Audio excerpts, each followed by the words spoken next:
नमस्कार नीमच टुडे में आपका स्वागत है। चलिए खबरें शुरू करें उससे पहले नजर डालते हैं आज की सुर्खियों पर और देखते हैं हेडलाइंस। सीआरपीएफ की धरती से गृह मंत्री का ऐलान, 2026 में खत्म होगा नक्सलवाद।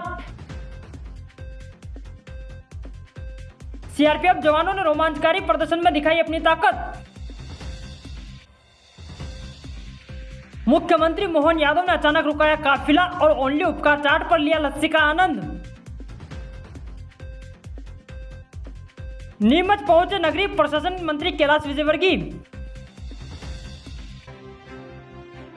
ईडी कार्रवाई का विरोध, कांग्रेस ने दिया धरना, मोदी सरकार पर लगाया झूठी कार्रवाई का आरोप। प्रतापदास मदनानी स्कॉलरशिप में 5 विद्यार्थियों का चयन, क्रिएटिव माइंड ग्लोबल स्कूल में करेंगे शिक्षा ग्रहण।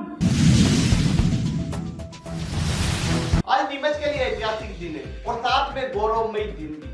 आज देश के गृह मंत्री अमित शाह नीमच में थे और सीआरपीएफ दिवस के कार्यक्रम में शामिल होने के बाद उन्होंने सीआरपीएफ की जन्मस्थली नीमच से एक बड़ी घोषणा की कि देश में अब नक्सलवाद खत्म हो जाएगा और इसके लिए तारीख भी बताई।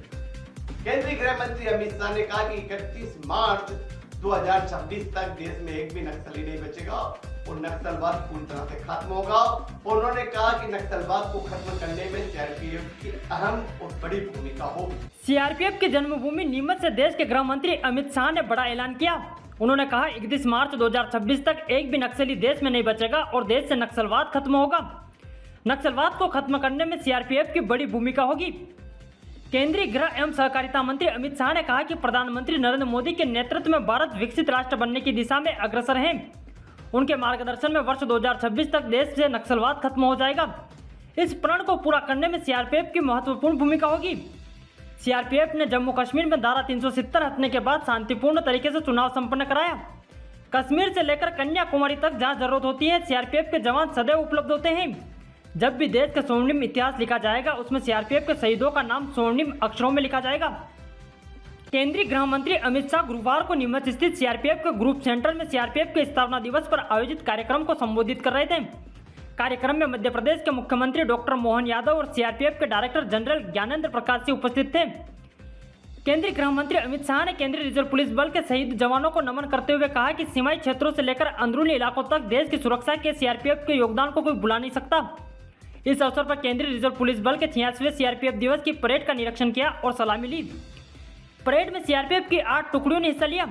मुख्य अतिथि अमित शाह ने वीरता पदकों के लिए चयनित जवानों को सम्मानित किया तथा सराहनीय व विशिष्ट सेवा के लिए अन्य कर्मियों को पुरस्कृत किया। कार्यक्रम में कोबरा, आरएएफ, वैली एक्यूट और डॉग स्क्वाड जैसी विशेष इकाइयों द्वारा प्रभावशाली प्रदर्शन प्रस्तुत किया गया। मैं आज आशा व्यक्त कर जाता हूं कि नरेंद्र मोदी जी की सरकार ने जो प्रण लिया है 31 मार्च 2026 को इस देश में एक भी जगह नक्सलवादी उत्पात करने वाले लोग नहीं होंगे। इसमें सीएपीएफ को और विशेषकर सीआरपीएफ और कोबरा बटालियन को बहुत बहुत सफलता मिलेगी। आप सबको अनंत अनंत शुभकामनाएं और शहीदों के प्रति श्रद्धा व्यक्त कर भाइयों और बहनों, मोदी जी के सरकार दूसरी बार बनने के बाद 2019 में हमने निर्णय किया कि सभी सीएपीएफ का स्थापना दिन देश के अलग अलग हिस्सों में मनाया जाएगा।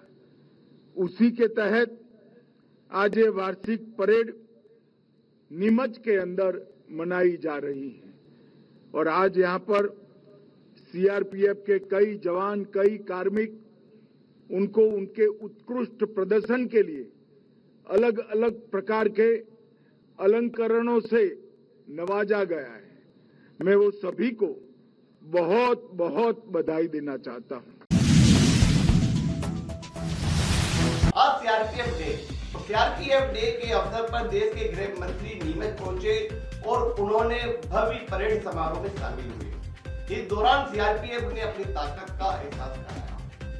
कई हैरत अंगेज करतब और प्रदर्शन तो किए गए, साथ ही नक्सलाइटों से कैसे लड़ा जाता है और जम्मू कश्मीर में आतंकवादी गतिविधियों से कैसे निपटते हैं और कहीं अगर उग्र भीड़ प्रदर्शन करती है और स्थिति जब कंट्रोल में नहीं आती है तो उसे कैसे कंट्रोल किया जाता है, इसका पूरा प्रदर्शन आज सीआरपीएफ के आरटीसी परेड ग्राउंड में किया गया, जिसे देखकर देश के गृह मंत्री भी खुश हुए और सीआरपीएफ की इस ताकत की प्रशंसा की। सीआरपीएफ डे के अवसर पर गृह मंत्री अमित शाह के समक्ष सीआरपीएफ ने अपनी ताकत का भी प्रदर्शन किया।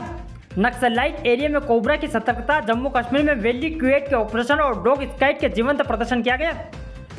करीब घंटे भर तक चले रोमांचकारी प्रदर्शन से परेड मैदान गोलियों और बम धमाकों से गूंज गया। ऐसा लगा मानो हम नक्सलाइट एरिया और कश्मीर के आतंकवाद से सीआरपीएफ को लड़ते हुए देख रहे हैं। सीआरपीएफ के वैली क्वेट और डॉग स्काउट और कोबरा के प्रदर्शन को देख गृह मंत्री अमित शाह खुश नजर आए और तालियां बजाते दिखे। कोबरा देश के शत्रु के लिए साक्षीगा बैठा की कोबरा कमांडो की टुकड़ी ये देश के शत्रु के लिए साक्षात ताल है। अगर हो जाए सीगा बैठा की सहायक कमांडेंट के नेतृत्व में कोबरा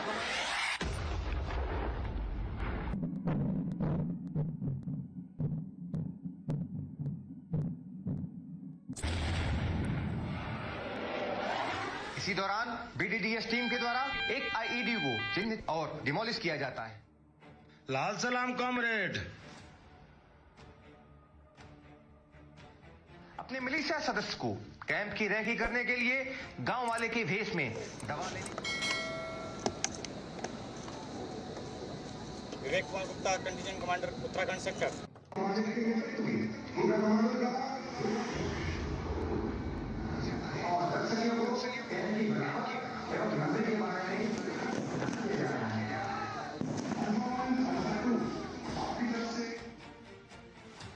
कैंप और सुरक्षा बलों की नफरी की सूचना, नक्सली कैंप कर हमला करने की साजिश रचते हैं।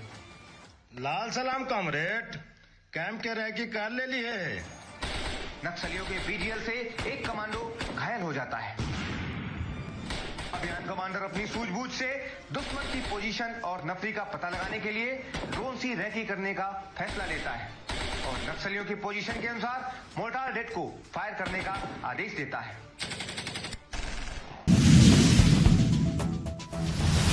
केंद्रीय गृह मंत्री अमित शाह के जाने के बाद मध्य प्रदेश के मुख्यमंत्री डॉक्टर मोहन यादव जब नीमच से रवाना हुए तो अचानक उनकी गाड़ियों का काफिला नीमच शहर में बाड़ादरी के यहाँ रुक गया। इस दौरान सभी हैरत में पड़ गए कि आखिर सीएम क्यों रुके, तो सीएम सीधे गाड़ी से उतरे और सामने ओनली उपकार चाट पर पहुंचे। यहाँ सीएम ने कहा कि भैया गर्मी बहुत है, लस्सी पिला दो। अपनी दुकान पर सीएम को देख दुकान मालिक राकेश सैनी हक्के बक्के गए। उन्होंने तुरंत लस्सी तैयार की और सीएम सहित तमाम जनप्रतिनिधि। मुख्यमंत्री डॉक्टर मोहन यादव सीआरपीएफ के 86वें स्थापना दिवस समारोह में शामिल होने के बाद अपने काफिले के साथ हवाई पट्टी के लिए रवाना हुए और अचानक बीच में अपना काफिला रुकवा दिया तो सभी अधिकारी और नेता चौकन्ने हो गए।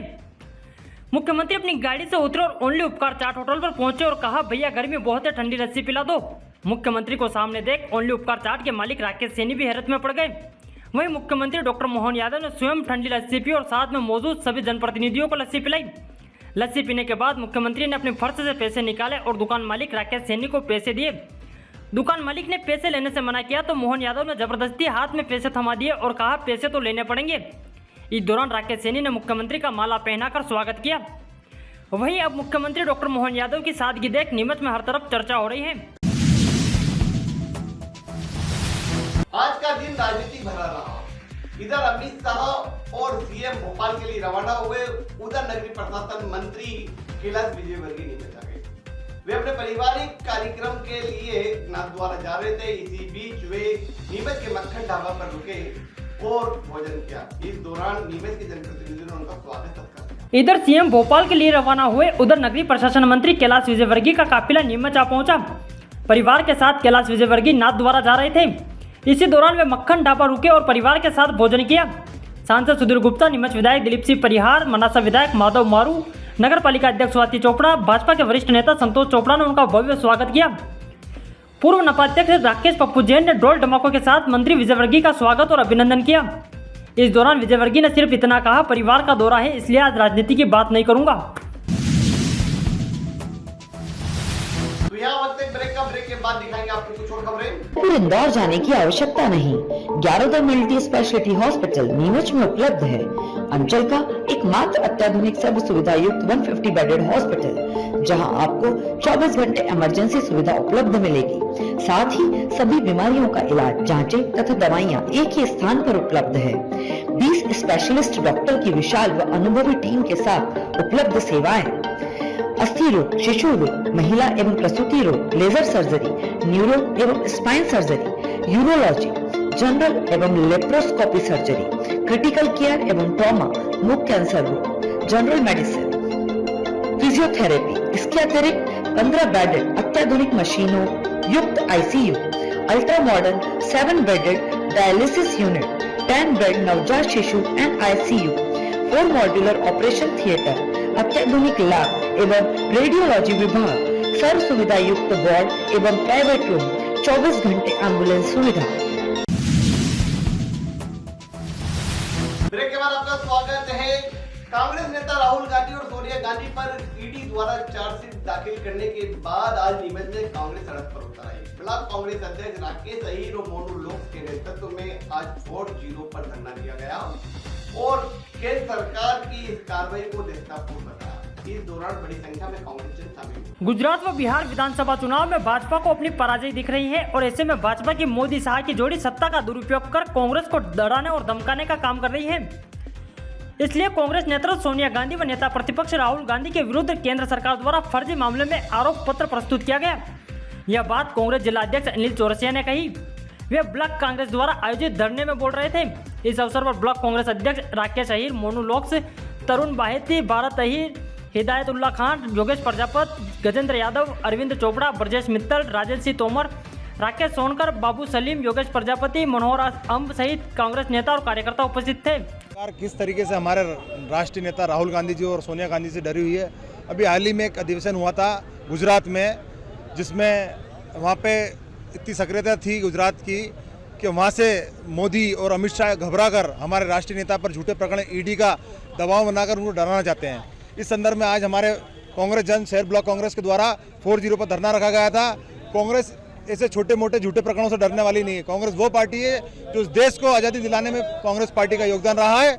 इस देश में 2 प्रधानमंत्री कांग्रेस ने बलिदान दिया है, तो कांग्रेस ऐसे झूठे प्रकरणों से डरने वाली नहीं है। सारे कांग्रेस जन, सारे कांग्रेस परिवार के लोग डंडे से डंडा मिलाकर इस चीज के लिए लड़ने को तैयार हैं।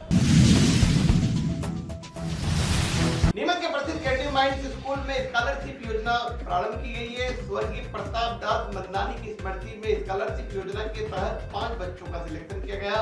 अब उन्हें स्कूल की फीस नहीं भरनी पड़ेगी और ये बच्चे स्कॉलरशिप योजना के तहत शिक्षा ग्रहण करेंगे। नीमच के प्रतिष्ठित CBSE creative mind global school द्वारा संचालित प्रताप दास मदनानी स्कॉलरशिप स्कीम के अंतर्गत इस वर्ष भी चयन प्रक्रिया पूरी की गई। स्कूल के डायरेक्टर विकास मदनानी द्वारा अपने पूज्य पिताजी एवं स्कूल समिति के पूर्व सचिव प्रताप दास मदनानी की स्मृति में ये योजना गत वर्ष शुरू की गई थी। इस स्कीम के तहत योग्य विद्यार्थियों को कक्षा 9वीं से 12वीं तक निःशुल्क शिक्षा प्रदान की जाती है। इस योजना में इस वर्ष भी 5 विद्यार्थियों का चयन हुआ, जिनमें कक्षा 9वीं के किंजल लखेरा, मोहम्मद सईद खोकर, निधि सिसोदिया, वहीं कक्षा 11वीं के पवन सिंह तंवर और तनिषा सिंधे का चयन किया गया। तो यानी दिन भर की खबरें, तो इजाजत दीजिए राकेश सोन को और आप देखते रहे नीमच।